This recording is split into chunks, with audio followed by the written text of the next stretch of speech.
Chapter 326. Transnational Peace Conference 2. Megacity, Lekor.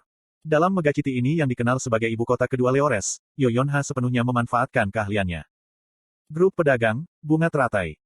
Kelompok pedagang yang dimiliki klan Yoyonha, bunga teratai. Hanya dalam sebulan, Yoyonha telah mengubah kelompok pedagang kecil ini menjadi kelompok paling terkenal di daerah itu. Orang-orang di sekitarnya sangat kritis dalam membantunya mencapai hal ini. Pertama adalah Rahel. Dia adalah budak Yoyonha, atau pelayan, secara teknis. Kekuatan elementalnya diperkuat di dunia ini karena sifat dan mana dunia lebih kaya daripada bumi. Elemental Rahel memiliki berbagai kegunaan, seperti mempercepat gerobak, memperlambat barang-barang yang mudah membusuk, dan mengumpulkan tumbuhan secara otomatis. Berikutnya adalah Yi Jiyun. Dia adalah putri klan Prin, klan terkenal di daerah itu. Meskipun sistem kasta telah dihapuskan di Republik Leores, klan Prin diakui oleh warga sebagai bangsawan. Yi Jiyun menginvestasikan uang klannya ke kelompok pedagang Yoyonha dan bahkan membiarkannya meminjam nama klan. Karena klan Prin memiliki reputasi bersih, kelompok pedagang Yoyonha tidak kesulitan mendapatkan kepercayaan dari orang lain. Wow, margin keuntungannya bahkan lebih besar dari yang kupikirkan. Di kantor kelompok pedagang bunga teratai, Yi Jiyun bergumam kaget ketika dia menatap laporan keuangan kelompok itu. Apa yang akan kamu lakukan dengan semua uang ini? Mendengar pertanyaan Yi Jiyun, Yoyonha mengangkat bahu. Pertama, bangun kekuatan. Kami tidak tahu apa yang akan terjadi mulai sekarang. Petik 2. Dia tidak lupa bahwa dia ada di dalam gerbang alam iblis. Dia berencana untuk menyiapkan segalanya untuk masa depan, apakah itu kekuatan militer atau uang. Chief Officer kami sungguh luar biasa gelombang. Yi Jiyun meringkuk ke Yoyonha dan memujinya. Tok, tok, pada saat itu, seseorang mengetuk pintu. Kuhum, Yi Jiyun mengeluarkan batuk kering dan memasang ekspresi tegas yang sesuai dengan seorang bangsawan. Yoyonha menyeringai dan bergumam, masuk. Pintu terbuka. Tamu itu adalah Rahel, yang memegang benda panjang seperti batang yang terbungkus kerudung merah. Oh, kamu di sini, Rahel. Yoyonha menyambutnya, dan Rahel berjalan sambil tersenyum dan meletakkan barang yang dibawanya. Oh, itu pasti itu. Yoyonha membuka bungkusnya tanpa ragu-ragu. Di dalamnya ada pedang hias yang memancarkan aura yang jelas. Apa ini? Tanya Yi Jiyun.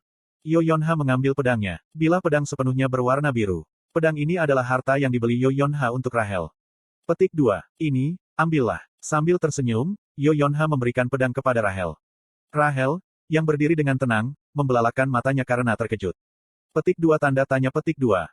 Itu adalah pedang yang tampaknya meningkatkan kekuatan elementals. Dunia kita tidak memiliki harta seperti ini karena kontraktor roh sangat langka, tetapi dunia ini secara tak terduga memiliki banyak.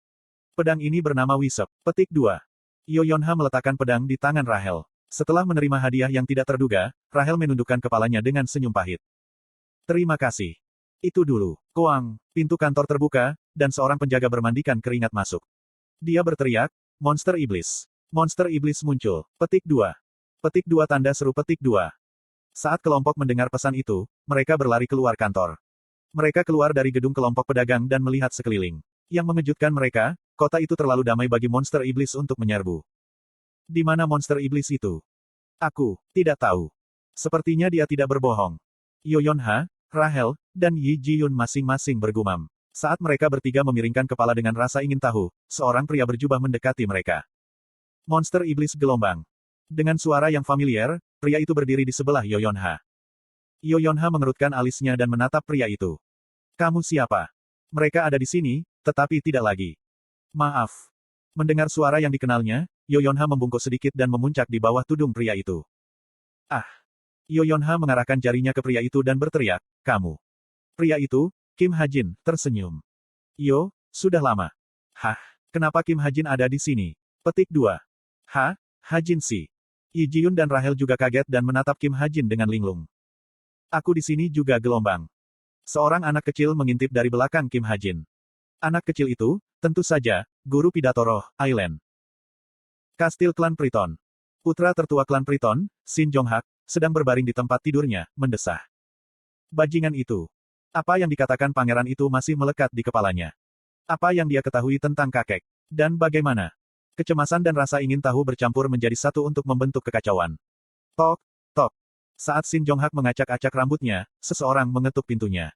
Shin Jonghak tidak ingin melihat siapapun saat ini, tetapi ketukan itu hanya formalitas ketika seorang wanita tertentu membuka pintu dan berjalan masuk.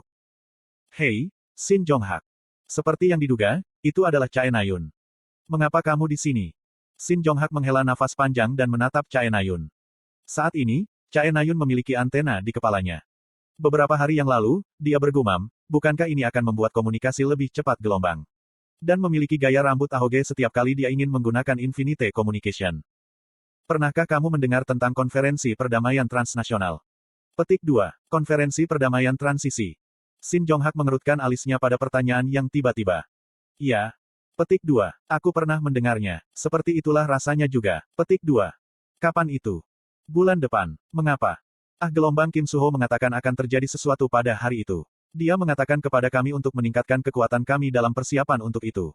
Petik 2. Chae Nayun duduk di sudut tempat tidur, sementara Shin Jonghak menatapnya lekat-lekat. Petik 2. Kim Suho mengatakan itu. Ya, haruskah aku menghubunginya lagi? Chae Nayun menutup matanya dan mulai mengguncang tubuhnya. Brur, brur, brur. Tindakannya yang aneh hanyalah imut di mata Shin Jonghak. Haha. Tidak ada alasan khusus Shin Jonghak datang untuk menyukai Chae Nayun. Hanya dengan melihatnya melelehkan emosi gelap di hatinya. Bagaimana mungkin dia tidak jatuh cinta padanya? Chae Nayun. Hah? Chae Nayun membuka matanya dan menatapnya. Shin Jonghak menatap matanya dan bertanya tentang masalah yang mengganggunya. Apa pendapatmu tentang regresi? Petik 2. Regresi. Ya. Chae Nayun sedikit mengernyit. Kenapa kamu bertanya tentang itu tiba-tiba? Petik 2. Ya. Kamu sudah mendengar tentang kakekku menjadi seorang regulator, kan? Sebenarnya, Shin Myung-chul menjadi seorang regulator adalah desas-desus yang tidak ingin diakui Shin Jonghak.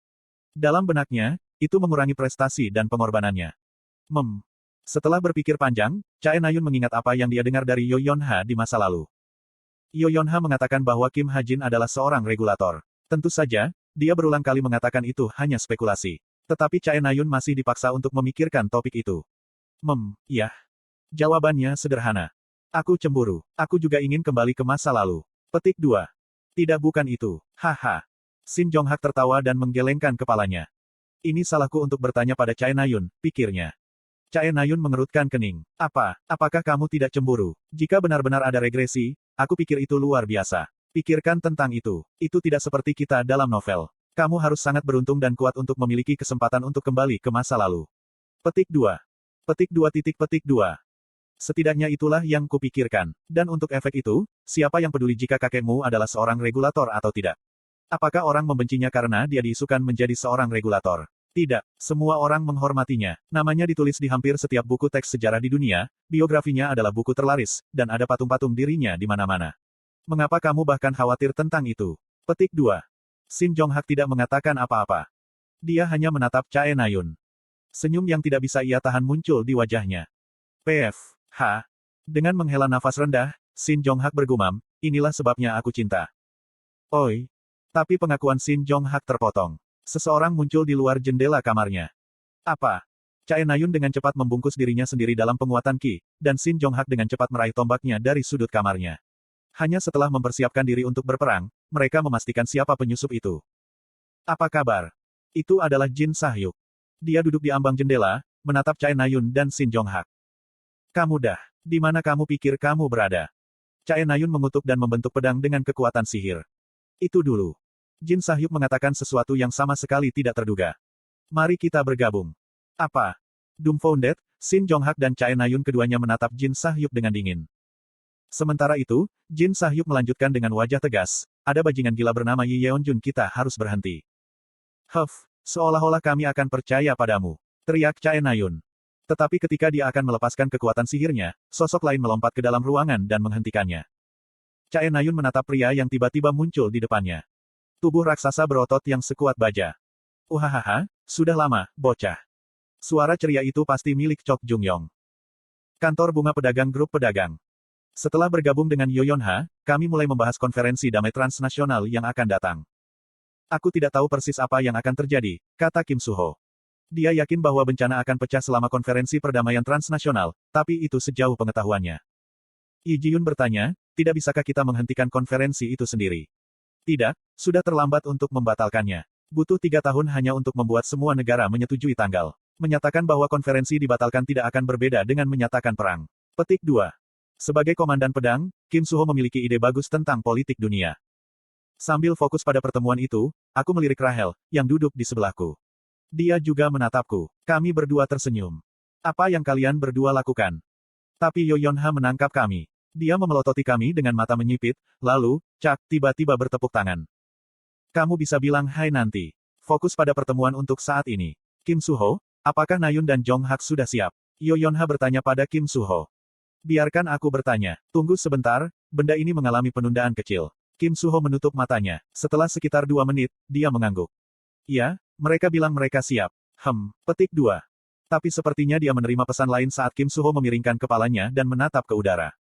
Dan, di saat berikutnya. Petik 2. Ekspresi Kim Suho membeku. Apa yang terjadi? Aileen mendesaknya. Kim Suho menggertakkan giginya dan bergumam. Jin Sahyuk dan Chok Jung-yong bersama Chae Na-yun. Harbor City, Tynes. Pada malam bulan purnama yang terlambat. Aku kembali ke Tynes, tempat bos dan si Murin tinggal. Karena bos pasti merasa kesepian, aku yakin dia akan senang mengetahui bahwa kami menemukan Chok Jung-yong. Tetapi ketika aku tiba di bengkel si Murin, aku terkejut melihat pemandangan yang mengejutkan.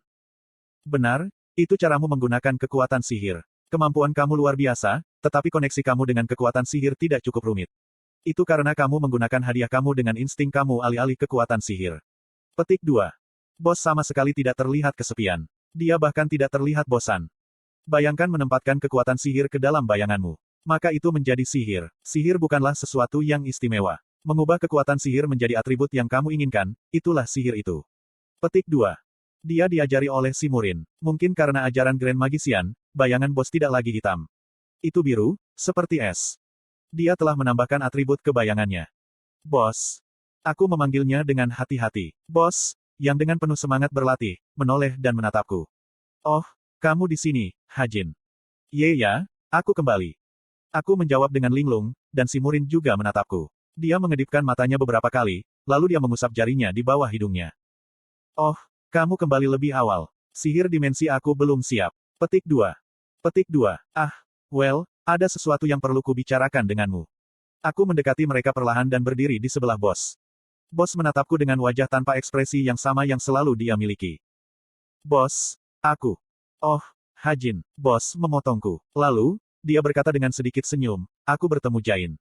Jain, besar. Aku menemukan Chok Jung-yong. Petik 2. Itu Jain. Hah? Aku memiringkan kepalaku. Chok Jung-yong yang aku temukan adalah Jain. Jain menyamar sebagai Chok Jung-yong sekarang. Kamu mengirim Gyeong ke lantai 9 Tower of Wish, ingat. Petik 2. Petik 2. Oh benar. Aku akhirnya menyadari apa yang dia maksud. Memang, aku telah mengirim Chok Jung-yong ke lantai 9. Maka kamu tidak akan kesepian begitu Jain datang. Mendengar ini, bos sedikit mengernyit. Apa? Siapa bilang aku kesepian? Petik 2. PF. Petik 2. Jangan tertawa. Bos memelototiku dengan cemberut, tapi itu sama sekali tidak menakutkan. Aku tersenyum seperti anak kecil dan meletakkan tangan aku di bahunya. Kalian berdua. Tapi pada saat itu, si Murin melihat-lihat antara aku dan bos dan bertanya, apa hubunganmu? Petik 2. Hah? Kami berdua memiringkan kepala karena pertanyaan mendadak. Apa hubunganmu? Itu tidak terlihat seperti kamu hanya teman. Terutama kamu. Si Murin menunjuk ke bos dan bertanya lagi. Bos tidak menjawab dan hanya menatap aku. Dia mungkin ingin mendengar jawaban aku. Menatapnya, aku tersenyum. Aku menoleh ke si Murin lagi dan mengatakan apa yang ingin aku katakan, seperti yang aku katakan, dia bos aku. Aku sangat menyukainya. Petik 2. Pada saat yang sama, aku menanamkan kekuatan sihir stigma ke mataku. Penglihatanku melebar, dan aku bisa mengamati bos dari samping. Meskipun dia sendiri tidak menyadarinya, wajahnya memerah. Petik 2. Kuhum. Dia bahkan batuk karena malu. Dia benar-benar tidak bisa lebih manis.